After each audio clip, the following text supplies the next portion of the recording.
Hello. So today I want to talk to you about feline rhinotracheitis, which is one of the infectious agents that's in the FVRCP vaccine for cats. We also call it feline herpes virus. So a lot of people that have cats have heard of feline herpes virus because it is relatively common, especially in cats that are coming out of catteries or the shelter where there's a lot of cats in a small amount of space. Feline herpes virus is something that typically once a cat has it, they are going to have it in some form for life.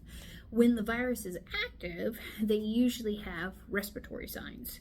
Some cats will just do a little sneezing, some will get one squinty eyeball, some will do the full-blown upper respiratory infection.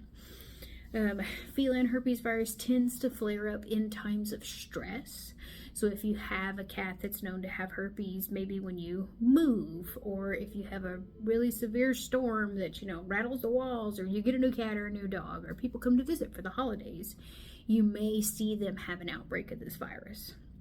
So there's not technically a treatment for feline herpes virus, but there has been some good investigation of using the intranasal FVRCP vaccine as a way to mitigate the virus itself. There's some good studies that note that if you give the intranasal vaccine, I think it's 3 or 4 times a year, that it actually keeps it mostly under control. The other way that some people go about treating it is supplementing with a product called lysine that does boost the immune system a little bit, that makes it less likely for them to have a dramatic flare-up and try to kind of keep it tamped down. Everybody knows it can be a little hard to give medication to cats, so they have powder versions and treat versions of lysine to try to make it a little bit easier to get it into your kitty friends. But the easiest way to mess with this is to vaccinate them. Unfortunately, because we see it more in shelter type situations, your kitty may come with herpes before you start doing these vaccines, or come with rhinotracheitis.